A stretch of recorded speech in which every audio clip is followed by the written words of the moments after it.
Magandang araw po sa inyo, Sir Blair. Lalong-lalo na po sa mga giliw ninyong taga-subaybay at tagapakinig sa inyong mga YouTube channel na The Voice Addict at mga kwento ni Apong Isaac. Naniniwala po ako na lahat ng tao ay may itinatagong sikreto. Isang sikreto na maaaring sumira sa kanya o maging dahilan para kamuhian siya ng iba. Kaya natin ito itinatago ay upang protektahan ang ating sarili sa panghuhusga. Naisipan kong ibahagi sa inyo ang aking kwento upang patunayan na hindi lahat ng inakala nating masama ay hindi na kayang gumawa ng kabutihan.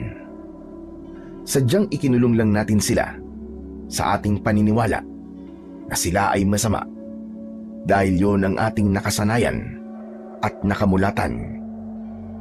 Itago niyo na lamang po ako sa pangalang Delphine.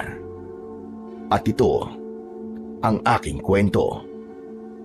Bago ko simulan ang aking kwento, ay gusto kong maging totoo sa lahat. Isa kong aswang, pero hindi ibig sabihin nun ay isa kong banta sa buhay ng mga tao. Kahit lumaki ako sa isang pamilya ng mga aswang na kinatatakutan ng mga tao, ay hindi ako sumunod sa yapak nila. Pinili kong lumayo sa pamilya ko upang mabuhay ng tahimik na para bang isang normal na tao. Pinili kong manirahan sa isang tago at maliit na baryo. Isang bakanting lupa ang nabili ko at tinayuan ko yon ng isang maliit na kubo. Tinaniman ko yon ng iba't ibang klase ng gulay sa likurang bahagi ng lupang yon. At dahil sa mahilig akong magkumpuni ng mga gamit at ako mismo ang gumawa ng aking bahay, ay naisipan kong maging isang karpintero. Kailangan ko kasing magkaroon ng trabaho para kumita ng pera. Upang hindi ako mapaghinalaan, ay sinadya kong huwag masyadong makisalamuha sa mga tao. Madaling gawin yun para sa akin dahil sanay ako na hindi nakikipag-usap sa mga tao noon pa man.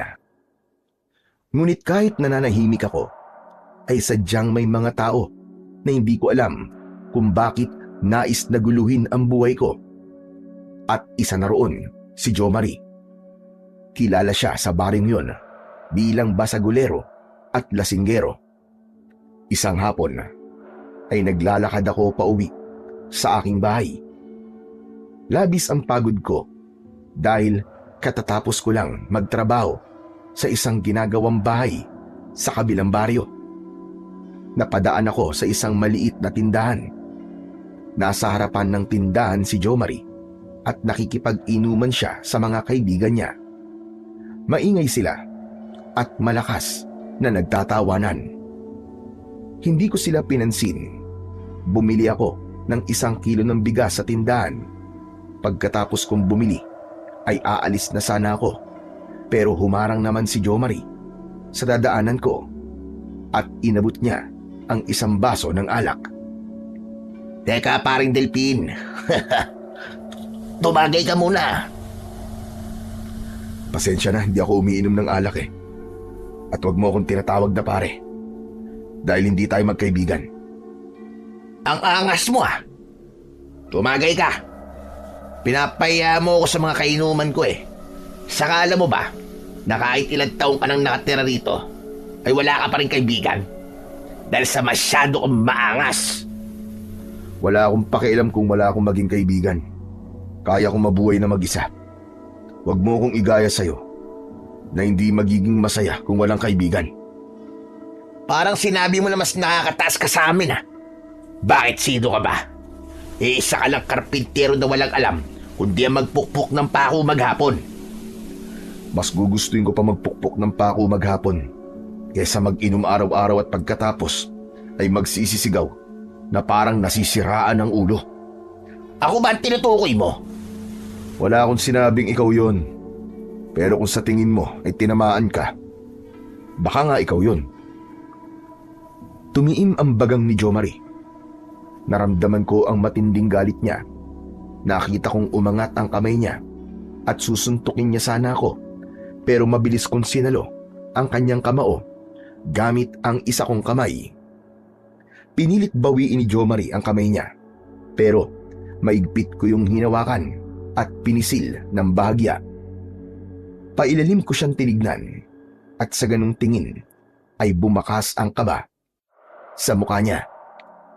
Bitiwan mo ako! Nananahimik ako, kaya lubayan mo ako. Huwag mong hintayin na magalit ako ng gusto, dahil hindi mo magugustuhan ang gagawin ko sa'yo.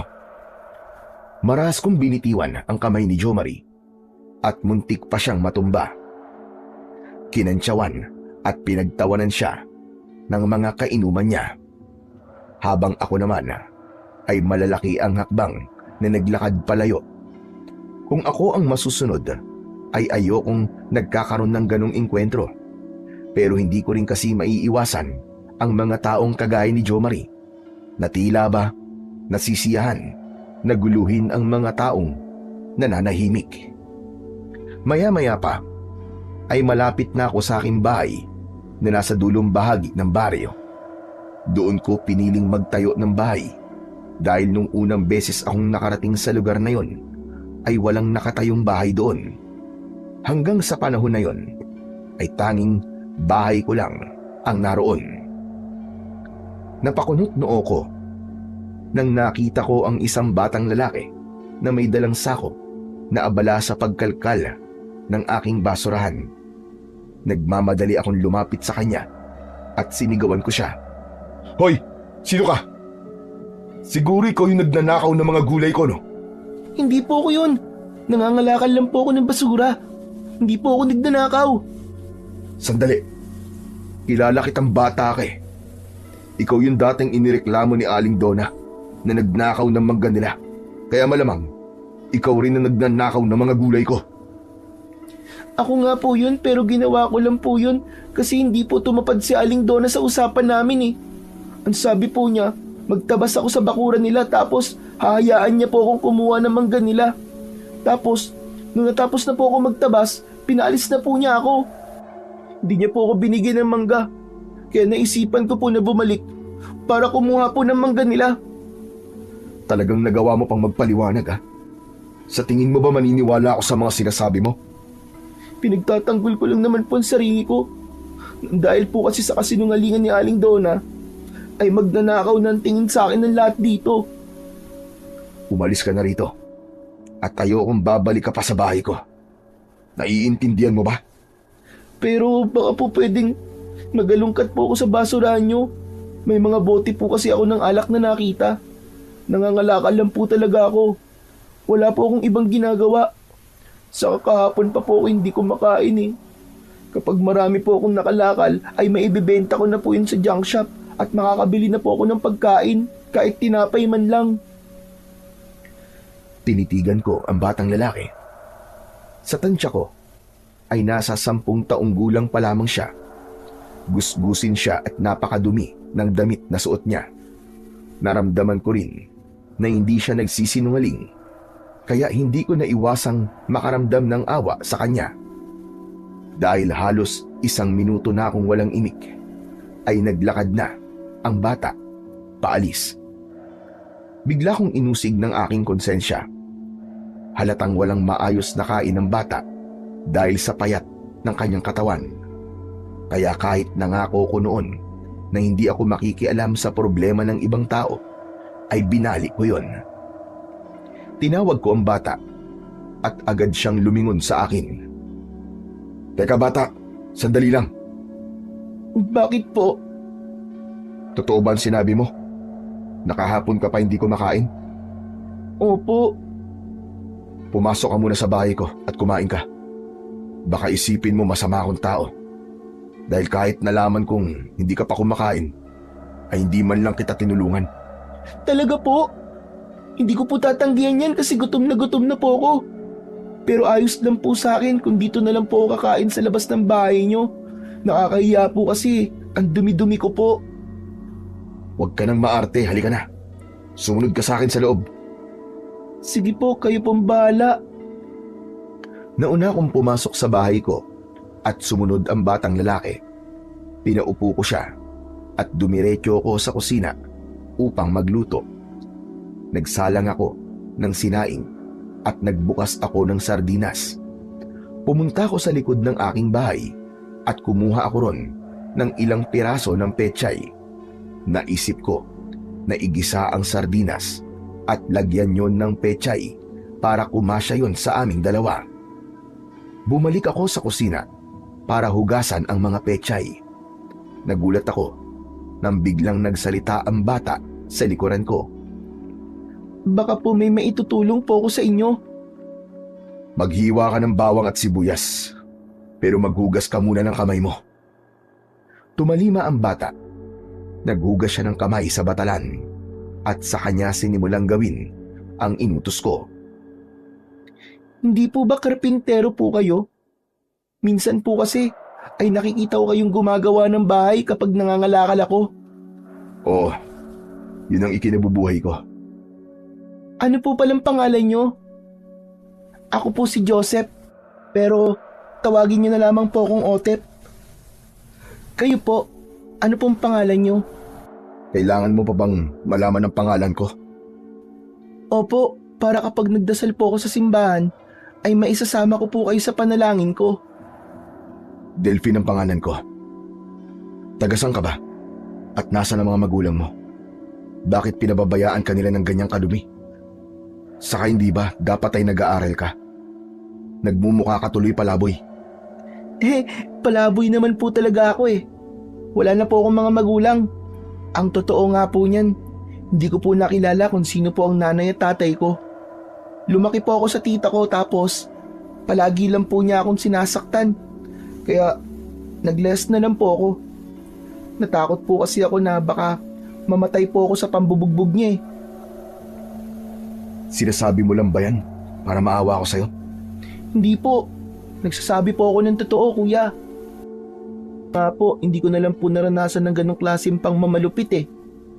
Kaya alam po, yun po talaga ang nangyari sa akin nun. Pero ayos lang po. Napalaboy ako kaysa naman po araw-araw po akong binubugbog. Ano bang ayos sa pagiging palaboy? Ibig palang sabihin eh, wala kang bahay. Wala po. Minsan-saan lang po ako natutulog sa gabi. Minsan po sa plaza. Minsan po sa labas ng simbahan. Kung saan po ako komportable, doon po ako natutulog. Mas lalo akong naawa kay Otep matapos kong malaman ang buhay niya. Hindi ko akalain na sa murang edad ay napakarami ng masasamang nangyari sa kanya. Pero kahanga-hanga siya dahil sa kabila ng lahat ay hindi pa rin siya sumusuko. Makalipas ang ilang sandali ay natapos na akong magluto. Naghain na ako at sabay na kaming kumain ni Otep. Sunod-sunod ang subo ni Otep. Alam kong gutom na gutom siya, kaya ganun siya kumain. Dahan-dahan at baka mamaya mabulunan ka niyan. Marami pang kanin at ulam, kaya hindi ka mauubusan. Sorry po, gutom na gutom po talaga ako eh. Saka, ang sarap po nitong luto nyo, Mang Delpin. Ano bang masarap dyan? Sardinas at pechay lang yan. Para po sa akin, masarap po to. Minsan nga po, tira-tira lang ang kinakain ko tapos galing pa sa basurahan. Mas masarap po ito kaysa sa pagkain na kukuha ko sa basurahan. Bakit pala hindi mo kausapin si Kapitan? Magpatulong ka sa kanya para madala ka sa bahay ampunan. Mas magiging maayos ang buhay mo ron kasi magkakaroon ka ng tirahan at matutulugan. Hindi mo na rin po problemahin ang pagkain doon. Sinabi ko na po yan kay Kapitan eh. Ang sabi po niya ay hihingi po siya ng tulong pero hanggang ngayon ay wala pa rin pong tumutulong sa akin. Pero ayos lang po yun. Masaya naman po ako rito saka naniniwala po ako na mayroong plano ang Diyos sa akin. Talagang sa kabila ng sitwasyon mo ay naniniwala ka pa rin sa Diyos. Oo naman po. Para po sa akin ay malaking biyaya po na hanggang ngayon ay buhay pa rin ako. Kayo po ba? Naniniwala po ba kayo sa Diyos? Kung magsalita ka para kang matanda, kumain ka na nga lang dyan para makaalis ka na. Iniwasan ko ang tanong ni Otep na yon. Hindi ko kasi kayang sagutin kung naniniwala ba ako sa Diyos. Lumaki kasi akong walang relihiyon at walang kinikilalang Diyos. Sa aming mga aswang ay wala kaming ganun. Ang tanging nasa isip lang namin ay ang maibsan ang gutom at uhaw namin. Ngunit hindi ako kagaya ng aking pamilya. Hindi ako sumunod sa kung anong gusto nilang maging ako dahil meron akong sariling paniniwala at hindi ko kayang manakit ng tao. Pagkatapos naming kumain ni Otep, ay nagpresenta siya na siya ang maghuhugas ng aming pinagkainan. Hinayaan ko naman siyang gawin yon. Nang matapos na siya, ay nagpaalam na siya sa akin at umalis na siya. Habang pinagmamasdan ko ang papalayong si Otep, ay patuloy ang awang nararamdaman ko para sa kanya. Alam ko kasi, nasa labas siya natutulog, pero kahit gusto ko siyang tulungan, ay pinigilan ko ang sarili ko. Magiging magulo ang buhay ko kapag pinatira ko siya sa bahay ko. Magiging dinumero ang aking kilos dahil kailangan kong itago sa kanya ang pagiging aswang ko. Lalo na tuwing bilog ang buwan, kasi kapag ganun ay hindi ko kayang pigilan ang pagiging aswang ko at pilit akong magbabago ng anyo. Umasa na lang ako na may isang taong tutulong kay Otep para kahit paano ay maging maayos ang buhay niya. Hindi nagtagal ay humiga na ako para matulog. Nakapikit na ako at unti-unti na akong nakakatulog nang may narinig akong kaluskos sa labas. Hindi ko yung pinansin dahil sanay na ako na minsan ay may mga aso o pusang naglalakad sa labas ng aking bahay. Ngunit napabalikwas ako ng bangon nang may naamoy ako na nasusunog. Nagimbal ako nang makita ko na nasusunog ang isang parte ng dingding ng aking kubo. Dahil gawa sa sawali ang aking dingding, ay mabilis na gumagapang ang apoy.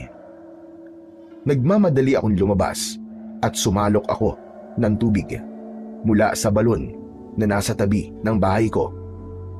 Naging mabilis ang kilos ko at hindi nagtagal ay naapula ko ang apoy. Ano nangyari? Bakit nagkaroon dito ng sunog? Luminga ako sa paligid at nanlamig ako nang may nakita akong isang lalaki na nakatayo sa hindi kalayuan. Hindi ako maaaring magkamali. Si Jo Marie ang lalaking yon. Nakangisi siya habang naninigarilyo. Agad siyang tumalikod at naglakad palayo. Tumiim ang bagang ko at mariin kong naikuyom ang aking kamao. Sigurado ko na si Jo Marie ang nagtangkang sunugin ang bahay ko. Dahil sa labis na galit na lumukob sa akin, ay naramdaman ko na unti-unting nag-init ang aking buong katawan. Isa yung indikasyon na magbabago ko ng anyo at magiging isa kong aswang. Kapag nakakaramdam kasi ako ng matinding galit, ay hindi ko napipigilan ang pagiging aswang ko. Kaya pinilit kong kumalma. Ilang beses akong huminga ng malalim at kahit gusto kong sundan si Jo Marie, ay pinigilan ko ang sarili ko. Nang kumalma na ako, ay saka ako bumalik sa loob ng aking bahay at nag-isip ako kung ano ang gagawin ko kay Jo Marie. Kinabukasan ng umaga, habang naglalakad ako papunta sa bahay na ginagawa ko, ay nakita ko si Jo Marie na nakikipag-inuman sa ilang kalalakian sa harapan ng tindahan. Nang nakita niya ako ay ngumisi siya sa akin na para bang wala siyang ginawang kasalanan sa akin. Tinignan ko siya ng matalim. Dahil umaga ay alam kong walang posibilidad na magiging aswang ako, kaya malakas ang loob kong lumapit kay Jo Marie para kumprontahin siya.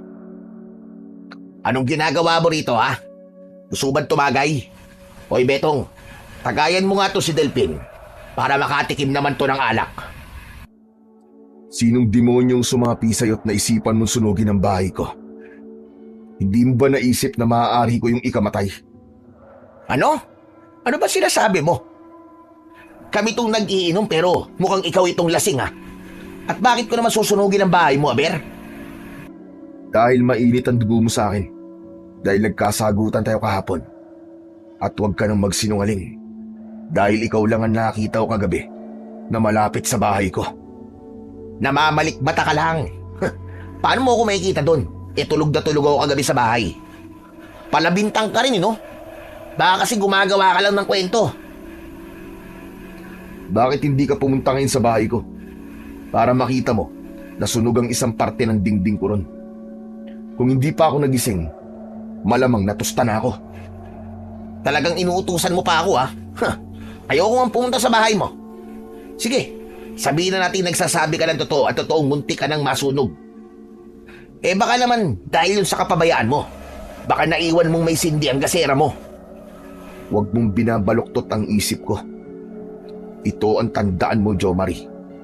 Hindi mo magugustuhan na maging kaaway mo ko.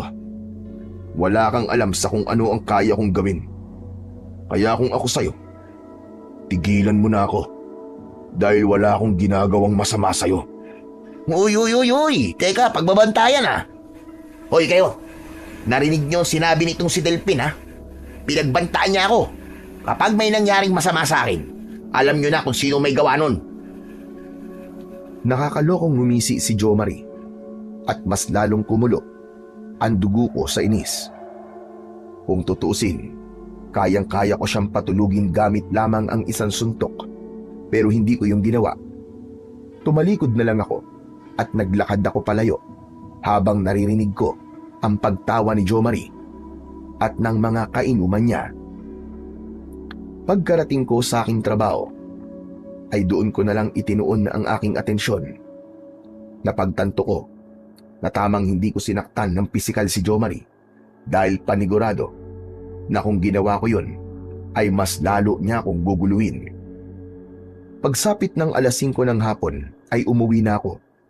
Bumili muna ako ng ulam sa nadaanan kong karinderya dahil tinatamad akong magluto. Pagdating ko sa bahay ay nasa labas si Otep. Nakaupo siya sa mahabang upuan na nasa ilalim ng puno ng mangga. Ano namang ginagawa mo rito, Otep? Wala akong basura ngayon at tinapon ko na kaninang umaga. Hindi po ako nagpunta rito nang dahil po sa basura. Meron po kasi akong sasabihin sa inyo eh. Pero mangako po kayo na huwag niyo pong sasabihin kahit kanino na ako po ang nagsabi ah. Ano ba yan sasabihin mo? Sabihin mo na kagad. Napadaan po kasi ako rito sa bahay niyo kagabi at nakita ko po si Kuya Jo Marie na sinunog po ang bahay niyo. Hindi ko na po siya napigilan kasi natakot po ako eh. Baka mamaya kasi kung ano po ang gawin niya sa akin. Alam kong si Jo Marie ang may gawa nun. Pero hayaan mo na. Ang importante ay ligtas ako at hindi tuluyang nasunog ang bahay ko. Ano po? Palalampasin niyo lang po ang ginawa niya? Bakit hindi po kayo magsumbong kay kapitan o sa mga pulis? Dapat po siyang makulong sa ginawa niya kasi baka ulitin pa po niya yon. Ayoko ng gulo.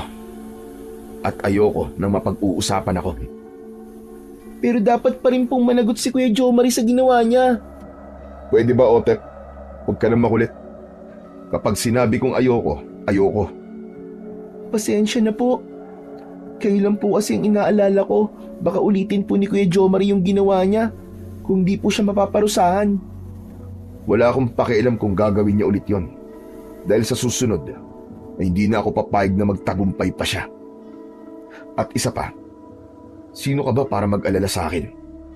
Hindi porke pinatuloy kita sa bahay ko at pinakain kita, ay may karapatan ka ng makialam sa buhay ko. Sige na, makakaalis ka na. May takot sa muka na tumakbo paalis si Otep. Alam kong mali na sinigawan ko siya. Pero yun lamang ang naisip kong paraan para lubayan niya ako. Nararamdaman ko kasi na kahit kahapon ko lang siya nakilala, ay nagkaroon na ako ng koneksyon sa kanya. May kakaiba sa batang yon at sinasabi ng puso ko na kailangan ko siyang tulungan.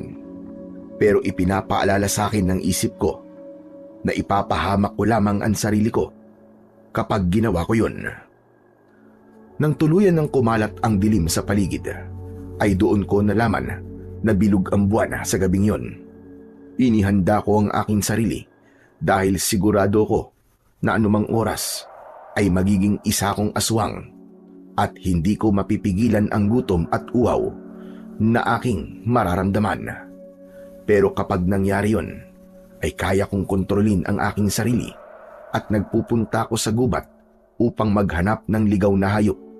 Yun ang aking kinakain, imbis na mga tao. Bandang 10:00 ng gabi ay naramdaman ko na ang pagbabago sa aking katawan. Agad akong nagtungo sa likod ng bahay at doon ay tuluyan na akong naging aswang. Naging malahalimaw ang aking muka at nagkaroon ako ng matutulis na mga ngipin at kuko.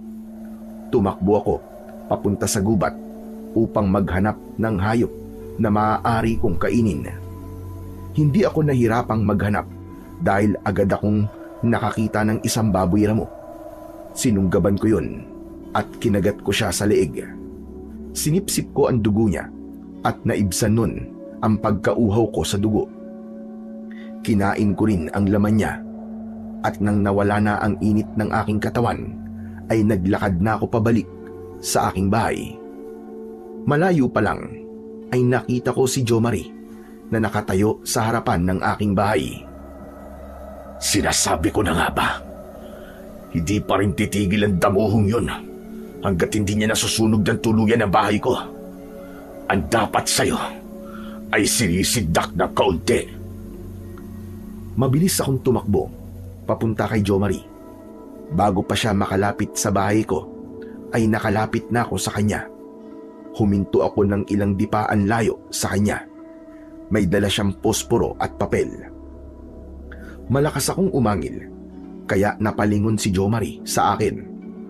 Napaatras siya at nilukob siya ng matinding takot. Aswang! May aswang! Saklolo! Tamang-tama. Kanina pa ako naghahanap ng makakain ko. Gutom na ako. Huwag! Hindi ako masarap. Mahilig ako mag-inom kaya bulok na ang atay ko. Maghanap ka na lang ng iba. Kung ganun, hindi na lang kita kakainin. Papatayin na lang kita. Akala mo ba ay hindi ko alam ang ginagawa mo? Masama kang tao at gustong-gusto kong patayin ang mga kagaya mo na walang ginawa kundi ang memerwisyo ng ibang tao. Marahan akong lumapit sa kanya at ipinakita ko ang matutulis kong mga pangil. Sa sobrang takot ni Jo Marie ay napaihina siya sa kanyang salawal. Malakas siyang sumigaw at natataranta siyang tumakbo papalayo. Mahina akong tumawa dahil noon ko lang nakita na takot si Jo Marie. Nang nawala na siya sa paningin ko, ay saka ako pumunta sa likod ng bahay. Doon ko hinintay na bumalik ako sa pagiging tao. Nang naging tao na ako, ay pumasok na ako sa bahay ko at humiga ako sa aking papag. Umasa ako na dahil sa pananakot na ginawa ko kay Jo Marie, ay titigil na siya sa panggugulo sa buhay ko. Kinabukasan ng umaga, ay maaga akong nagising. Bago ako mag-almusal, ay inasikaso ko muna ang mga tanim kong gulay. Matapos yun ay naligo na ako at nag-almusal. Pagsapit ng 7:00, ay umalis na ako sa bahay. Sa aking paglalakad, ay nakita ko si Jo Marie. Nakausap ang mga kaibigan niya sa gilid ng daan. Napailing ako dahil sawang-sawa na ako na tuwing umaga ay siya ang nakikita ko. Dahil sa lakas ng boses ni Jo Marie ay hindi ko naiwasang marinig ang sinasabi niya. Maniwala kayo sa akin. Aswang yung nakita ko kagabi sa labas ng bahay ni Delpin. Grabe, nung una, natakot ako. Tapos naisip ko na kailangan ko siyang labanan. Ayun, pinaulanan ko siya ng sipa at suntok hanggang sa halos mamatay na siya. Pero nakatakas siya. Ang bilis nga yan tumakbo eh. Oh, ayun na pala si Delpin. Hoy Delpin, halika nga rito. Wala akong oras na makisali sa mga kalokohan mo. May trabaho pa ako. Nilapitan ako ni Jo Marie at hinila niya ako papunta sa mga kaibigan niya. Ito si Delpino. Nakita ko yung aswang sa labas ng bahay niya. Siya ang makapagpapatunay na totoong may nakita akong aswang kagabi. Magsalita ka, Delpin. Siguro naman nakita mo rin yung aswang kagabi. Wala akong alam sa sinasabi mo. Wala akong aswang na nakita kagabi. Sinungaling! May nakita ka, alam ko yun. Sinasabi mo lang yan na wala para magmukha akong sinungaling. Kung may nakita ako, isasabihin kong meron, pero wala talaga eh. Baka naman gumagawa ka lang ng kwento para magmukha kang matapang, pero ang totoo ay duwag ka. Anong sinasabi mo? At saka anong ginagawa mo sa labas ng bahay ko kagabi? Huwag mong sabihin na wala ka ron, dahil sa bibig mo na mismo nang galing na doon mo nakita yung sinasabi mong aswang. Ha? Napadaan lang ako ron. Bakit? Napadaan? O susunugin mo sana ulit ang bahay ko? May nakita akong papel at posporo sa labas ng bahay ko kanina. At sigurado ko na hindi sa akin yon. Malamang sa yun. Hoy! Huwag ka nang bibintang ha. Pwede kitang kasuhan dyan.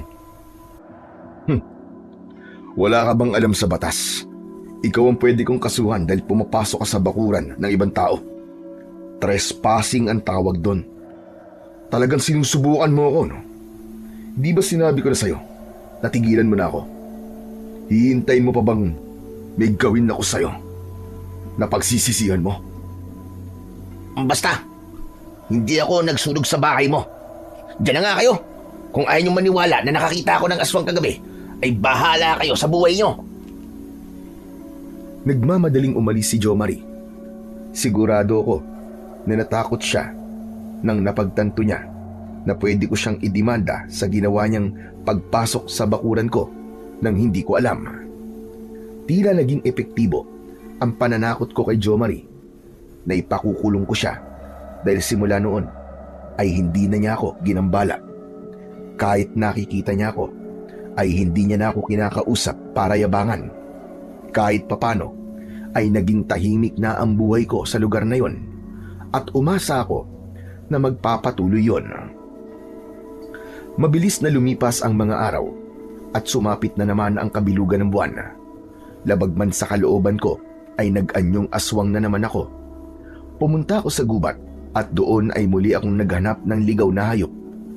Matapos kong maibsan ang aking uhaw at gutom sa pamamagitan ng baboy ramo, ay bumalik na ako sa bahay. Pagdating ko sa likod ng aking bahay, ay nagsimula na akong bumalik sa pagiging tao. Papasok na sana ako sa bahay ko nang may narinig akong kaluskos sa aking kaliwa. Paglingon ko roon, ay nanlamig ako dahil naroon si Jo Marie. Nanlalaki ang mga mata niya at gulat na gulat siya. Jo Marie, magpapaliwanag ako. Ikaw? Ikaw ang aswang?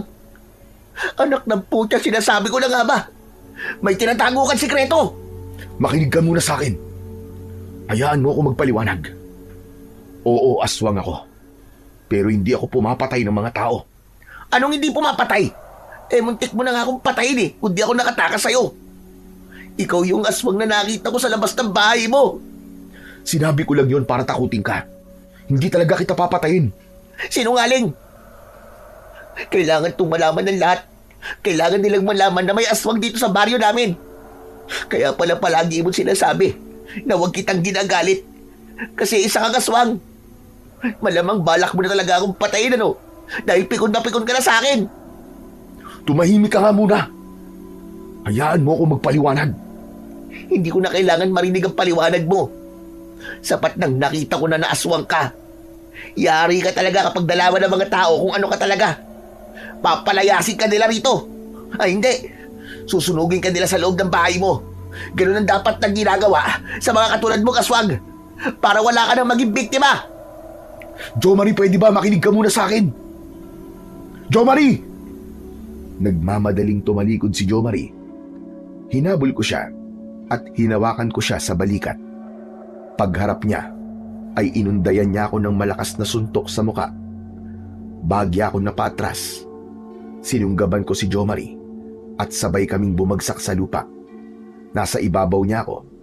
Maigpit kong hinawakan ang mga kamay niya at mariin kong itinuon ang mga yon sa lupa. Bakit ba ang kulit mo? Hindi ka ba talaga marunong umintindi? Huminaon ka muna. Wala akong gagawing masama sa'yo. Papatayin mo na ba ako? Kasi alam ko na ang sekreto mo. Hindi ako papayag na magtagumpay ka sa plano mo. Tulong! Tulungan niyo ako! Sinabi lang manahimik ka eh. Kailangan kong bitiwan ang isang kamay ni Jomari upang matakpan ko ang bibig niya. Nagpumigla si Jomari. Nahirapan akong patahimikin siya dahil sa lakas niya.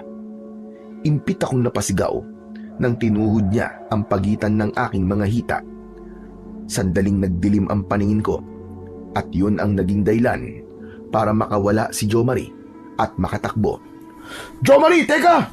Bumalik ka rito! Jomari! Mabilis na tumakbo si Jomari at tinahak niya ang daan papunta sa gubat. Siguro ay sobrang nataranta na siya kaya hindi niya na alam kung saan siya pupunta. Kahit masakit pa rin ang aking pagkalalaki, ay sinundan ko si Jomari. Ang nasa utak ko ng sandaling yon ay ang makausap siya at kumbinsihin na kahit isa kong aswang ay hindi nila ako dapat katakutan. Ginawa ko ang lahat para hanapin si Jomari sa gubat, pero mabilis siyang gumalaw kumpara sa akin dahil nanghihina pa ako sa ginawa niya. Paulit-ulit kong isinigaw ang pangalan ni Jomari pero wala akong nakuwang tugon. Makalipas ang mahigit 1 oras ay bigo pa rin akong makita si Jomari. Doon ko na tinanggap na hindi ko na siya makikita at hindi na ako magkakaroon ng pagkakataong magpaliwanag sa kanya. Napagtanto ko rin na walang silbi kahit magpaliwanag ako kay Jomari. Sa sobrang kitid kasi ng utak niya, malamang kahit anong sabihin ko sa kanya ay hindi niya paniniwalaan. Bagsak ang balikat na bumalik ako sa aking bahay. Umupo ako sa isang sulok at napatulala ako. Natakot ako sa mangyayari bukas ng umaga.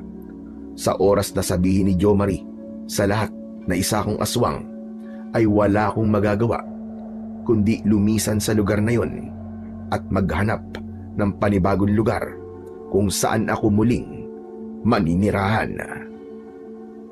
Kinaumagahan ay pinilit kong maging positibo. Inisip ko na wag munang umalis at hintayin kung ano ang mangyayari. Naisip ko na kahit sabihin ni Jomari sa mga tao na isa akong aswang, ay meron pa ring posibilidad na hindi siya paniwalaan.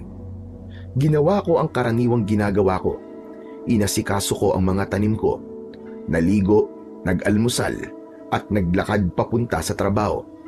Habang naglalakad ay napahinto ako nang may nakita akong mga taong nagkukumpulan sa gilid ng daan. Hanggang sa lumapit sa akin si Obet at napansin ko na bakas sa mukha niya ang pagkabahala. Alam mo ba kung anong pinagkakaguluhan ng mga tao ron? Si Kuya Jomari po. Si Jomari? Bakit naman siya pagkakaguluhan? May ginawa na naman ba siyang kalokohan? Wala po. Pero sana nga po ay meron na lang siyang ginawang kalokohan. Kasi kung ganun, ibig sabihin ay buhay pa siya. Ano? Ano bang ibig mong sabihin? Patay na si Jomari? Opo. Nakita po kaninang umaga ng mga tao yung katawan niya sa gilid po ng daan. Mukhang galit na galit po yung pumatay sa kanya. Nagmamadali akong tumakbo papunta sa kumpulan ng mga tao. Hinawi ko sila at doon ko nakita ang kalunos-lunos na itsura ng bangkay ni Jomari. Wakwak ang tiyan niya at halos lahat ng lamang loob niya ay nakalabas. May malalim siyang laslas sa leeg.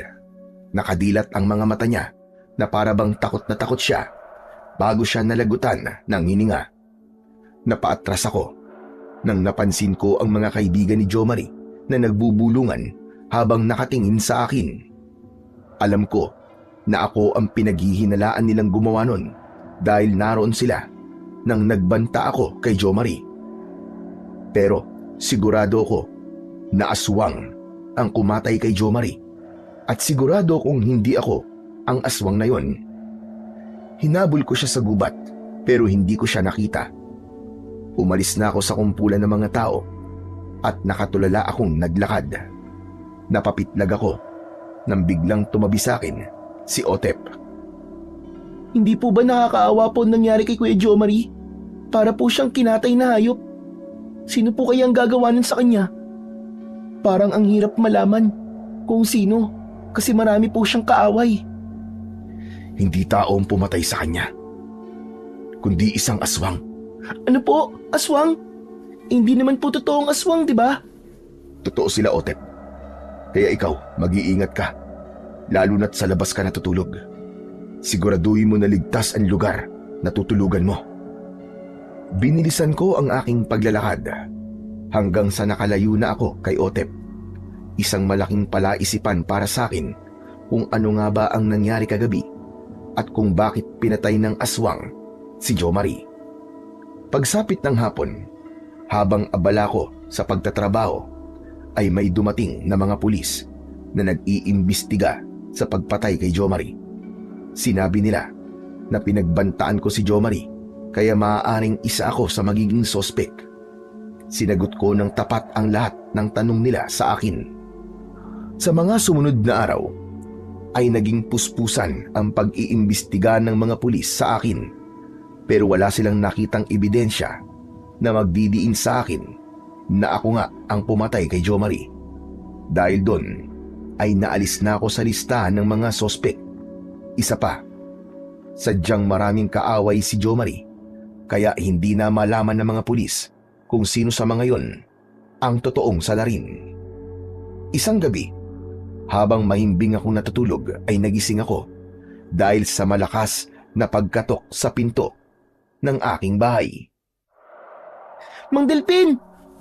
Tulungan niyo po ako, Mang Delpin! Parang awa niyo na po! Papasukin niyo po ako!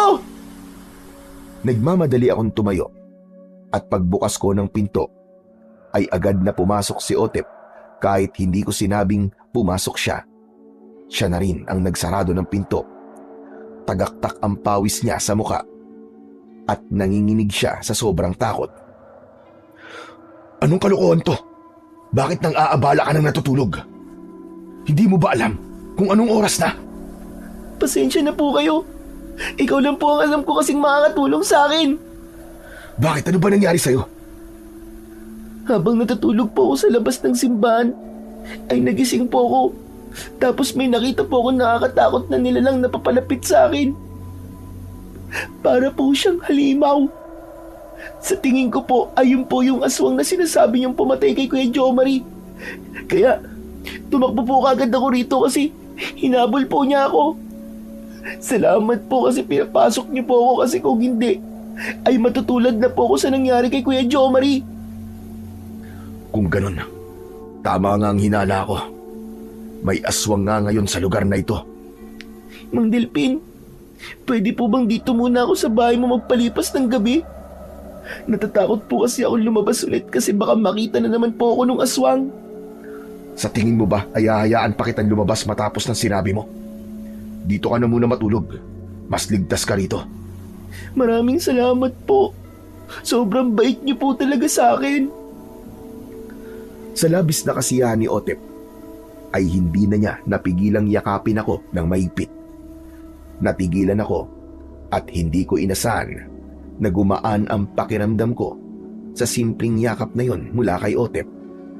Sa edad ko na yon, ay noon ko lamang naranasan mayakap ng isang tao, pero hindi ako maaaring magpadala sa nararamdaman ko at hindi ako pwedeng mapalapit sa kahit na sino.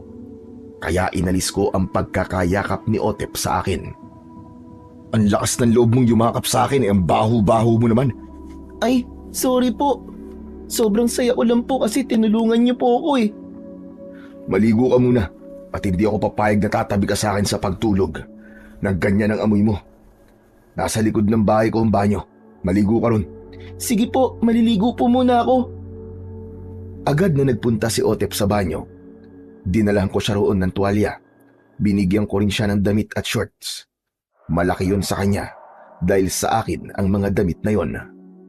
Maya-maya ay natapos na si Otep sa pagligo at sinabi ko na matulog na kami. Habang katabi ko sa higaan si Otep ay narinig ko siyang nagdasal at nagpasalamat sa Diyos. Ramdam ko na hanggang sa sandaling yon ay takot na takot pa rin siya dahil sa aswang. Kinaumagahan ay maaga akong nagising. Lumabas ako at inasikaso ko muna ang aking mga tanim na gulay. Matapos yon ay bumili ako ng pandesal sa panaderya at nagprito ko ng itlog. Nanibago ako sa ginagawa ko dahil yun ang unang beses na nagluto ako para sa 2 tao.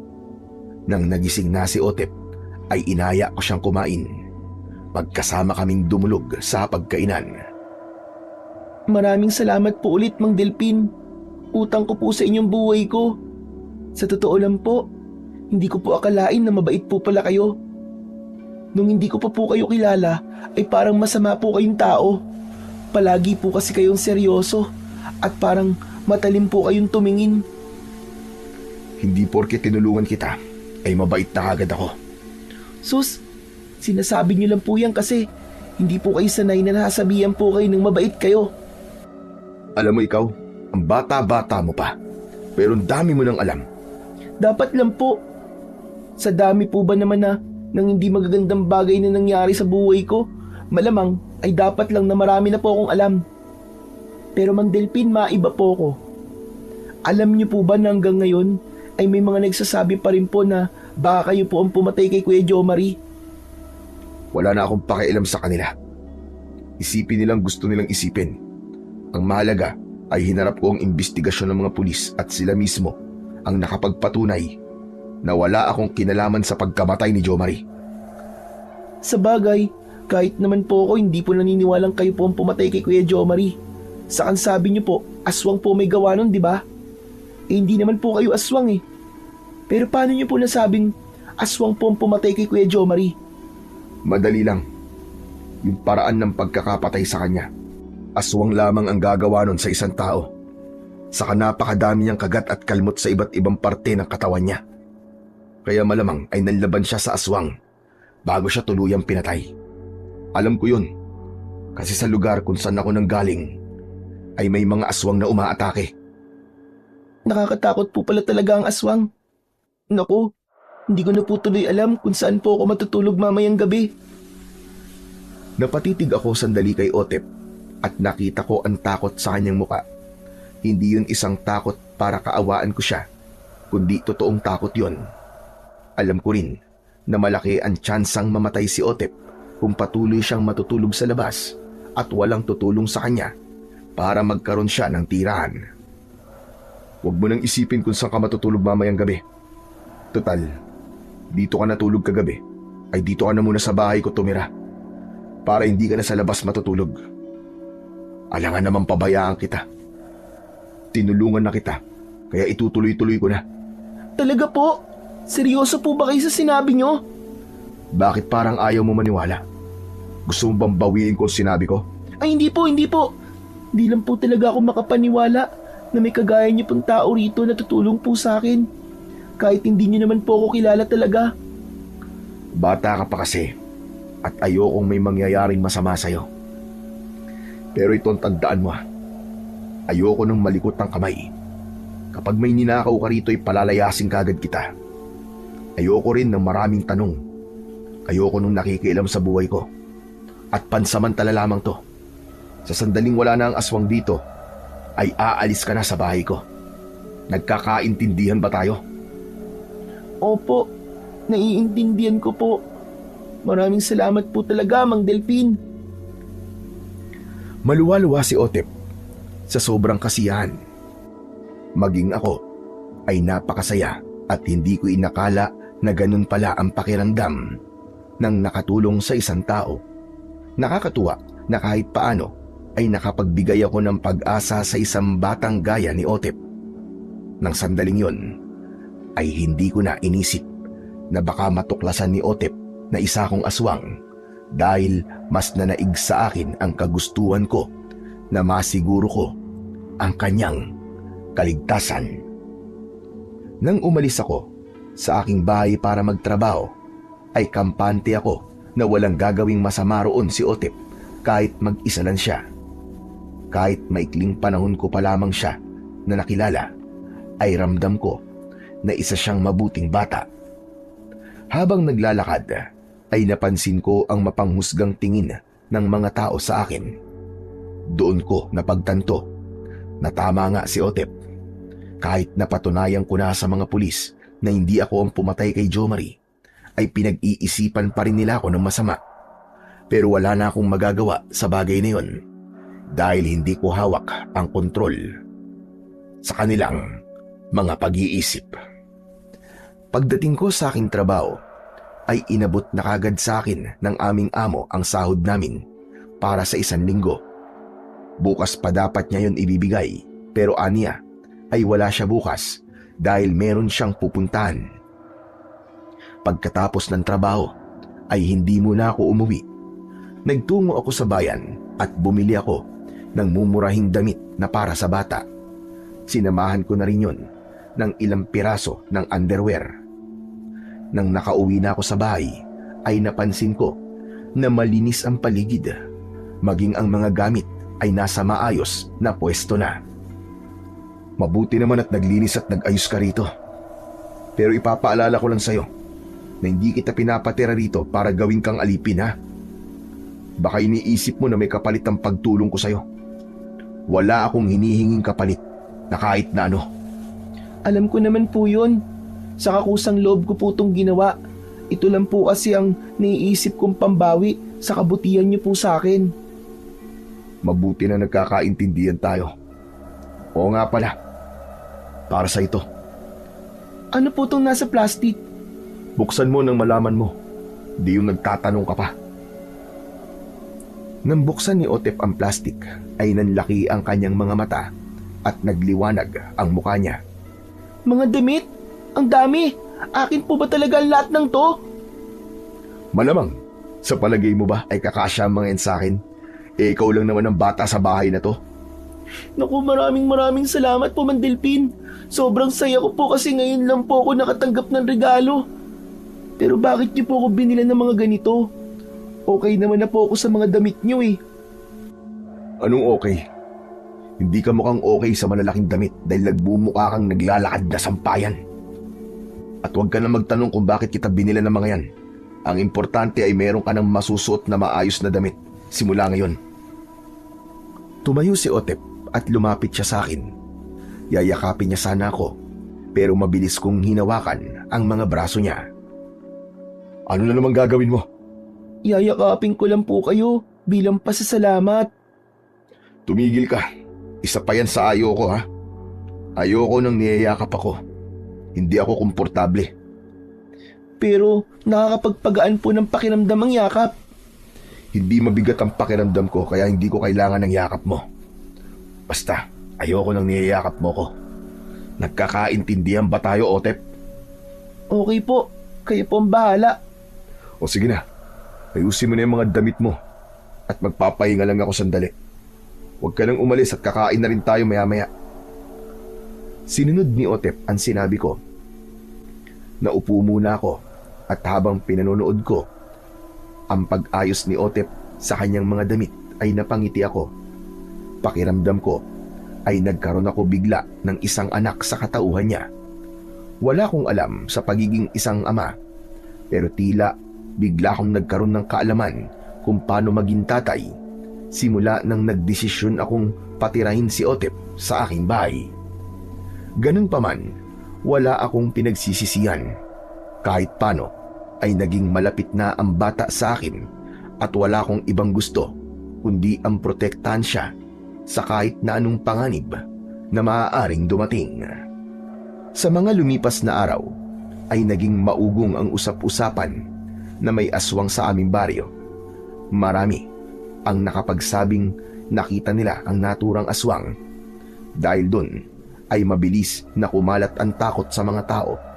May mga nagsabi rin na totoo ang sinabi noon ni Jo Marie na meron itong nakitang aswang at malamang ay ang aswang daw ang pumatay kay Jo Marie. May mga naghinala rin na baka alam ni Jo Marie kung sino ang aswang, kaya ito pinatay ng aswang na yon. Mas lalo akong nag-ingat kapag kasi nalaman ng mga tao na isa akong aswang, ay iisipin nila na ako nga ang pumatay kay Jo Marie. Isang hapon, habang naglalakad ako pauwi mula sa pagtatrabaho, ay naramdaman ko na tila may mga matang nakatingin sa akin at merong sumusunod sa akin. Huminto ako at paglingon ko, isang matandang lalaki ang aking napansin. Maliit siya at medyo payat ang pangangatawan. May hawak siyang tungkod. Nakatayo siya ilang dipaan layo sa akin at kakaiba ang tingin niya na alam kong sa akin nakatutok. Sino ba ang matandang yon? At parang ang sama ng tingin niya sa akin. Ipinagkibit-balikat ko na lamang kung sino ang matandang lalaki at nagpatuloy na lamang ako sa paglalakad. Pagdating ko sa bahay, ay sinalubong ako ni Otep at kinuha niya ang mga dala kong gamit. Inilagay niya yon sa likod ng pinto. Umupo ako at mabilis na kumilos si Otep para bigyan ako ng isang baso ng tubig. Kumusta po ang trabaho niyo, Mang Delphin? Ayos lang. Medyo nakakapagod. Oo nga pala. Pwede bang ipasok mo muna yung mga nakabilad na panggatong sa labas? Parang uulan kasi. Tumalima si Otep. Lumabas siya at makalipas ang ilang sandali ay naulinagan ko na tila may kausap si Otep kaya sumilip ako sa bintana. Nakita ko si Otep nakausap yung matandang lalaki na nakita ko kanina. Biglang tumingin ang matandang lalaki sa akin at saka siya naglakad palayo. Nang bumalik na si Otep sa loob ng bahay, ay agad akong nag-usisa. Otep, sino yung matandang lalaki na kausap mo sa labas? Hindi ko nga po kilala eh. Nagtanong lang po siya sa akin. Hindi ba dapat ay hindi ka nakikipag-usap sa hindi mo kilala? Mukha naman po siyang mabait. Tinanong po niya kung dito raw po kayo nakatira. Ang sabi ko po, opo. Kilala niyo po ba siya? Hindi ko siya kilala. Pero kanina, ay parang sinusundan niya ako. Naku, dapat pala hindi ko sinabi sa kanya na dito kayo nakatira. Baka po may masama po siyang binabalak sa inyo. Wala akong pakialam kahit may balak siyang masama sa akin. Mukha naman siyang mahina at sigurado ko na hindi siya uubra sa akin. Sa bagay, parang kahit sino po ay kaya niyong labanan eh. Kahit nga po siguro yung aswang dito sa baryo natin ay kaya niyo pong patayin. Mukha po kasi kayong malakas at magaling makipaglaban. Hindi ko na sinagot ang sinabing yun ni Otep dahil nahulog ako sa malalim na pag-iisip. Naging palaisipan sa akin kung sino ang matandang lalaki at kung bakit niya kailangan malaman kung saan ako nakatira. Habang kumakain kami ni Otep ng gabing yon, ay bumuhos ang malakas na ulan. Humanga si Otep sa akin dahil aniya ay nahulaan ko na uulan. Wala akong naging reaksyon sa sinabi niya dahil hanggang sa oras na yon ay iniisip ko pa rin yung matandang lalaki. Pagsapit ng 10:00 ng gabi ay mahimbing na kaming natutulog ni Otep. Patuloy pa rin ang malakas na ulan. Nang sandaling yon, sa hindi may paliwanag na dahilan, ay bigla akong nagising. Tila may isang malakas na puwersa ang humila sa akin para bumangon. Balisa ako at hindi ko maintindihan kung bakit parang takot na takot ako. Naramdaman ko ang isang malakas na presensya sa labas ng bahay. Nagmamadali kong binuksan ang pinto at nagimbal ako nang nakita ko ang matandang lalaki na nakatayo sa labas ng aking bakuran. Diretso siyang nakatingin sa akin. Hoy ikaw! Sino ka ba talaga? Tumalikod ang matanda at naglakad siya patungo sa gubat. Sa kagustuhan kong malaman kung sino siya, ay sinundan ko siya at hindi ko inalintana kahit nababasa ako ng ulan. Naguluhan ako kasi kahit naglalakad lang ang matanda at ako naman ay tumatakbo, ay hindi ko pa rin siya maabutan. Maya-maya ay huminto ang matanda at humarap siya sa akin. Tumigil ako sa paglalakad at nilabanan ko ang tingin niya. Sino ka ba talaga? Anong kailangan mo sa akin? Ako si Matias. Isa akong antingerong manunugis ng mga aswang. Apo ko si Jomari. At alam kong aswang ang pumatay sa kanya. Lolo ka ni Jomari. Nandito ako para ipagiganti ang kamatayan ng apo ko. Hindi ko hahayaan na hindi pagbabayaran ng aswang na yun ang ginawa niya kay Jomari. Ikaw si Delphine, hindi ba? At alam ko na isa kang aswang. Ano ba't sinasabi mo? Nagkakamali ka. Hindi ako aswang. Kung ang ibang tao ay nagagawa mong linlangin, ay huwag mo akong itulad sa kanila. Hindi mo ako maluloko. Amoy na amoy ko ang pagiging aswang mo. At alam ko rin na isa ka sa mga pinaghihinalaan na pumatay sa aking apo.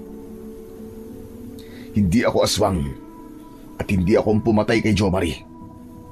Oo, hindi kami magkasundo. Pero hindi yun sapat na dahilan para patayin ko siya. Isa pa, tapos na akong imbestiga ng mga pulis at napatunayan ko na hindi ako ang pumatay sa apo mo. Maaaring hindi nga ikaw ang pumatay sa apo ko. Pero hindi mo kayang itanggi na isa kang aswang. Hindi nakakapagtaka na lolo ko nga ni Jomari.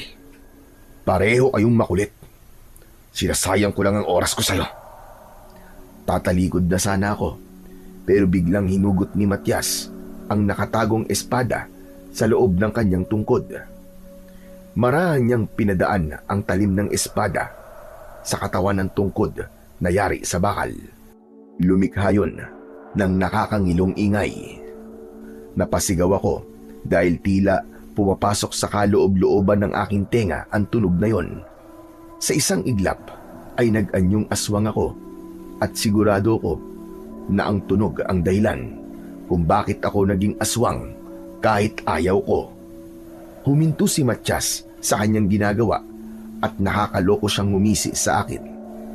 Habol ko ang aking paghinga at labis ang panghihinang nararamdaman ko. Ngayon mo sabihin na hindi ka aswang, Delphine. Anong ginawa mo sa akin? Bakit ako naging aswang? Kahit labag sa aking kagustuhan. Hindi ka ba nakikinig sa sinabi ko? Sinabi ko kanina na isa kong antingerong manunugis. May kakayahan akong makipaglaban sa kahit na anong uri ng aswang gamit ang aking espada na nakatago sa tungkod ko.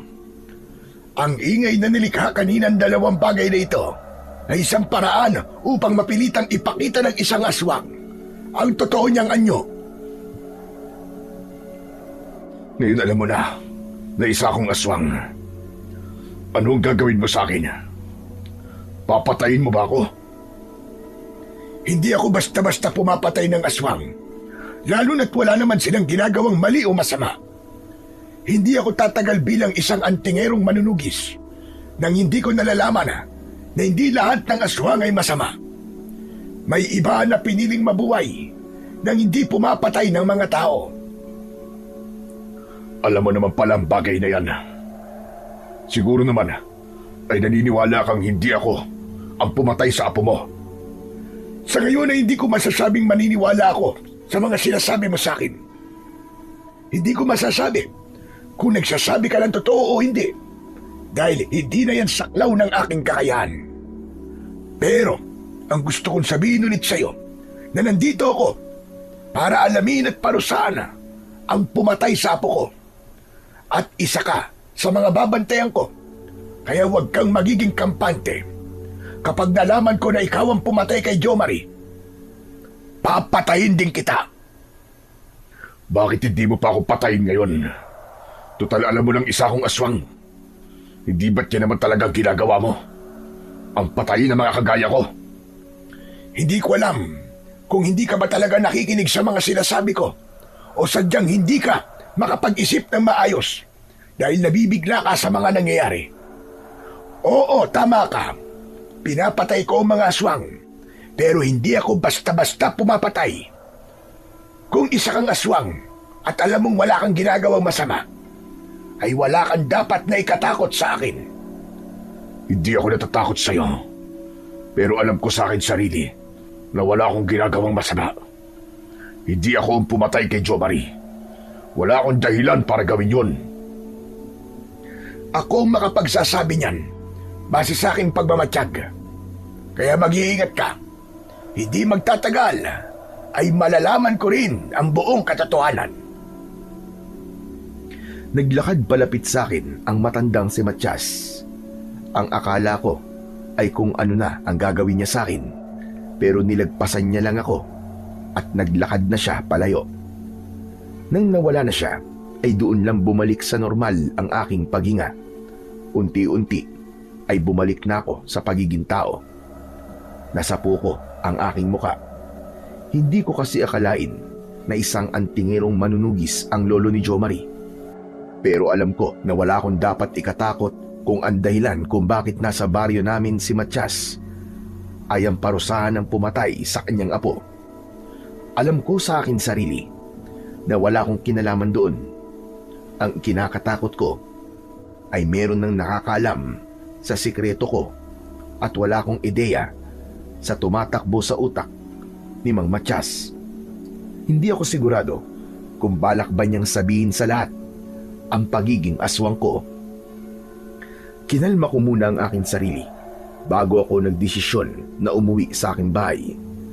Pagbukas ko ng pinto ay nagulat ako nang biglang sumugod sa akin si Otep habang may hawak siyang itak. Bago pa niya ako masaktan, ay hinawakan ko ang kamay niya at inagaw ko sa kanya ang itak. Itinapon ko yun sa labas. Inilagay ko ang kamay ni Otep sa likod niya at nagpumiglas siya. Otep, ano ba? Ano ba nangyayari sa'yo? Bakit parang gusto mo akong patayin? Dahil alam ko na kung ano ka. Isa kang aswang, Mandelpin. Ikaw ang aswang na pumatay kay Kuya Jo Marie. Huwag kang magsisinungaling dahil nakita kita sa gubat nakausap yung matandang lalaki. Naging aswang ka bigla. At talagang sinundan mo pa ako ron? Kung hindi kita sinundan, ay hindi ko malalaman ang totoo. Bitiwan mo ako! Kailangan kitang mapatay para wala ka na mabiktima. Tumahimik ka nga, Otep. Oo, aaminin ko isa akong aswang. Pero hindi ako ang aswang na gaya ng iniisip mo. Hindi ako pumapatay ng tao. Hindi ako naniniwala sa'yo. Bitiwan mo ako! Bitiwan mo ako! Sisigaw ako dito, sige! Para malaman ng lahat na isa kang aswang! Bakit? Hindi ka pa ba sumisigaw sa lagay na yan? Isipin mo nga, Otep. Kung masama akong aswang, sa tingin mo ba ay buhay ka pa hanggang ngayon? Sana kung masama akong aswang, ay pumapatay ako ng tao at pinatay na kita noon pa. Ilang araw ka na ba rito sa bahay ko? May ginawa ba ako masama sa'yo? Mag-isip ka nga at huwag kang magbase sa kung ano ang mga nakita mo. Hindi ako masamang aswang, Otep. Naramdaman kong unti-unting kumalma si Otep. Nakita ko ang paglambot ng kanyang muka na para bang may napagtanto siya sa huling sinabi ko. Doon ko na siya pinakawalan at napayuko siya na para bang nahihiya. Uulitin ko, Otep. Aswang ako.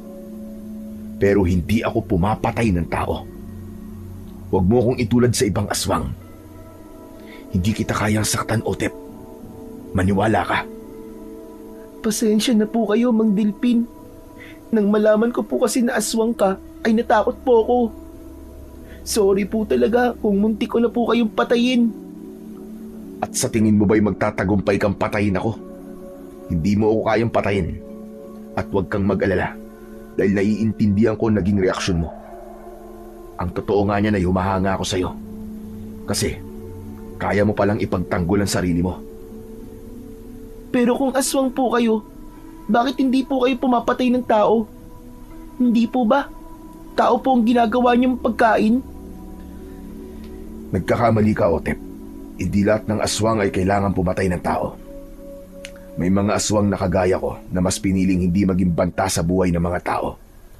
Kung meron man akong pinapatay at kinakain, yun ay ang mga ligaw na hayop sa gubat. Kaya maniwala ka sa sasabihin ko na mas ligtas ka rito sa bahay ko kaysa nasa labas ka dahil merong ibang aswang na gumagala rito ngayon. Siya, pumapatay siya ng tao.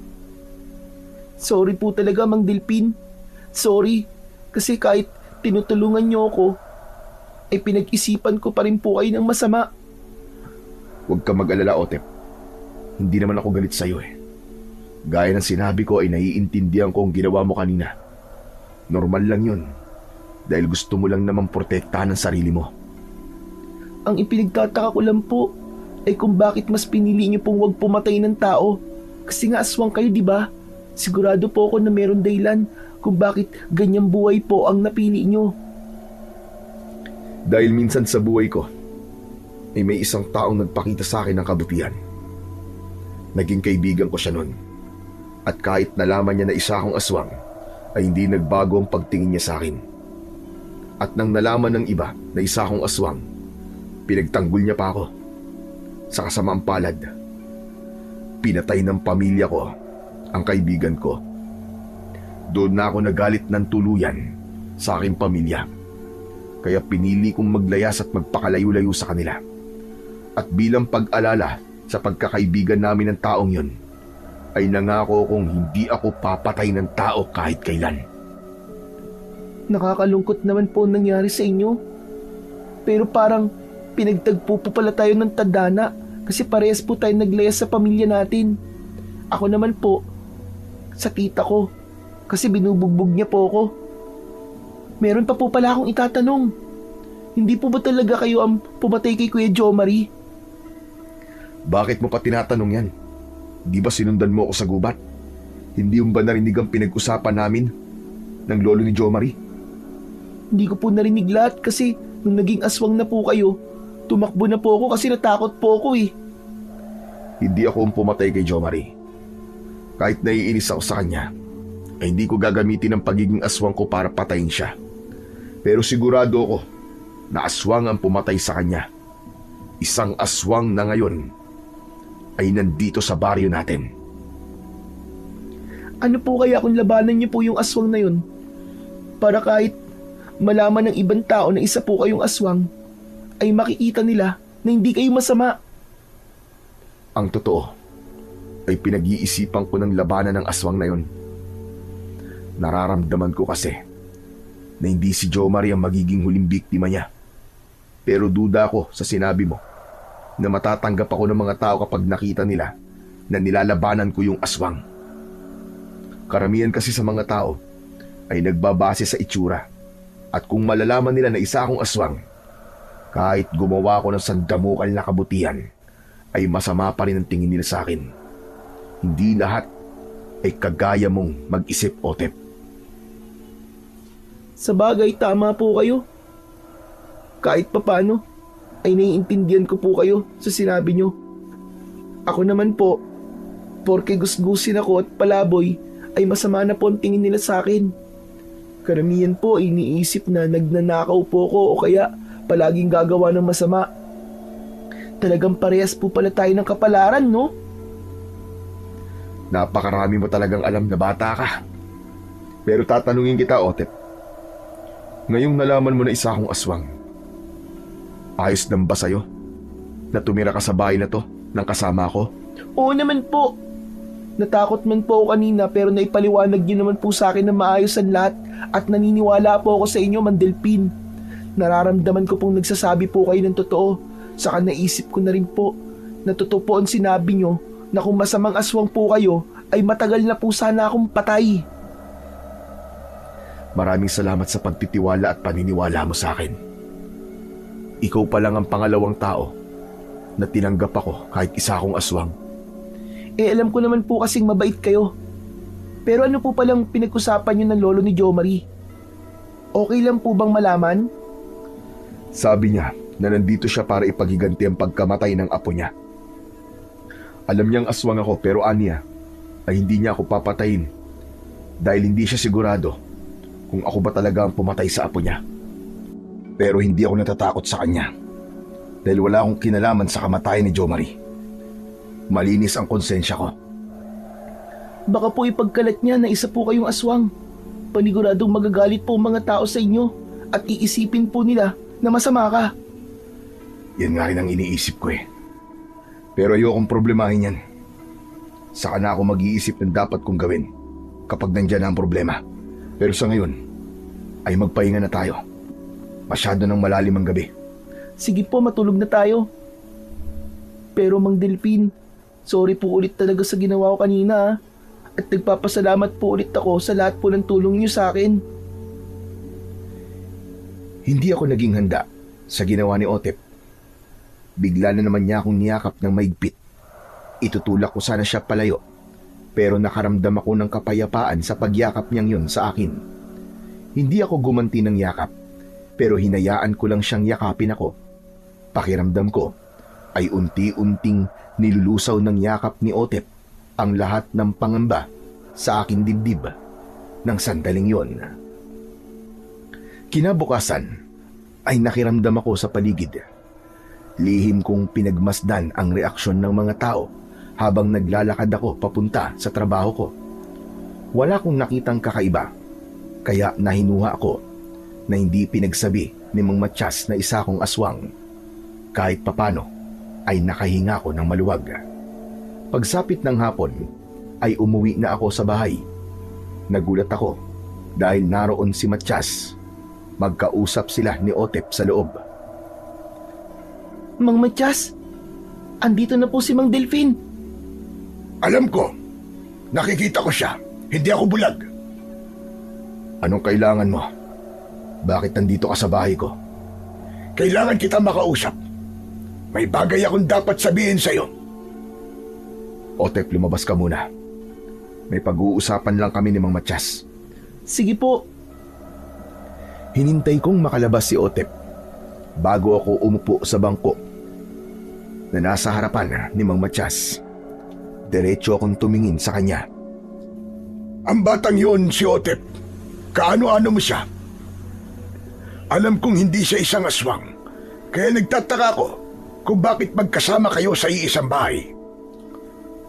Dating palaboy si Otep at nagdesisyon akong patirayin siya sa bahay ko. Simula nang nalaman ko na may iba pang aswang dito. Hindi siya ligtas sa labas at maaari siyang mapahamak kung wala siyang bahay na matutuluyan. Talaga nga palang may mabuti kang puso. Ngayon lang ako nakakilala ng aswang na nag-ampon ng isang tao. Pwede bang sabihin mo na kung anong pag-uusapan natin? Kung nandito ka para mag-imbestiga kung ako nga ang pumatay sa apo mo, ay sasabihin ko na kagad sa'yo na hindi ako ang pumatay sa kanya. At wala akong pakialam kung hindi ka maniniwala. Kung pagtatangkaan mo ang patayin ay pasensya na. Pero lalaban ako sa'yo. Hindi ko hahayaan na patayin mo ko lalo na't alam kong wala akong ginagawang masama. Ang dami mo namang nasabi kagad. At huwag kang mag-alala. Dahil hindi ako nandito para mag-imbestiga o akusahan ka na ikaw ang pumatay kay Jomari. Naniniwala na ako na hindi ikaw ang pumatay sa kanya. Kagabi, matapos natin mag-usap, ay isang aswang ang nakita ko. Pumasok siya sa isang bahay at inatake niya ang pamilyang nakatira doon. Mabuti na lang at nakita ko yun dahil kung hindi, ay napatay na ng aswang na yun ang pamilyang yun. Ang ibig mo man sabihin ang aswang na yun ang pumatay kay Jomari? Base sa galaw niya, ay mukhang siya nga. Dahil may kakayahan siyang manakit at pumatay ng mga tao. Hindi malabong siya ang pumatay kay Jomari. Mabuti naman. At hindi mo na ako pinaghihinalaan. Kung ganun, bahala ka na sa gagawin mo sa aswang na yun. Wala akong pakialam kahit magkatulad kami. Kung nagdudulot siya ng kamatayan sa mga tao, ay dapat lang siyang mamatay. Hindi ko kayang patayin na mag-isa ang aswang na yun. Naramdaman kong malakas siya. At dahil sa matanda na ako, ay mahihirapan na akong labanan siya. Dediretsahin na kita, Delphin. Nandito ako para hingin ang tulong mo. At anong tulong naman ang kailangan mo? Tulungan mo kung tugisin ang aswang na yun. Magsanib puwersa tayo para patayin siya. Gagawin natin yun, hindi lang para maipagiganti ko si Jomari, pero upang wala na siyang maging biktima pa. Sa ganung paraan din, kapag nalaman ng mga tao na isa kang aswang, ay hindi ka nila katatakutan dahil gumawa ka ng kabutihan para sa kanilang lahat. Marami na akong nakilalang tao Karamihan sa kanila, kapag nalaman na isa akong aswang ay iniisip nilang masama ako. 2 tao pa lamang ang tumanggap sa pagiging aswang ko. Kaya duda ako sa mga sinabi mo na yan. Hindi ka pa lang kasi nakakapunta sa isang lugar kung saan mapayapang naninirahan ng mga tao at mga aswang. Kaya mo nasasabi yan. At saan naman ang lugar na yan? Sa imahinasyon? Sa lugar kung saan ako naninirahan ngayon. Ako ang kapitan sa lugar na yon. At naipaunawa ko sa mga tao na hindi lahat ng aswang ay masama.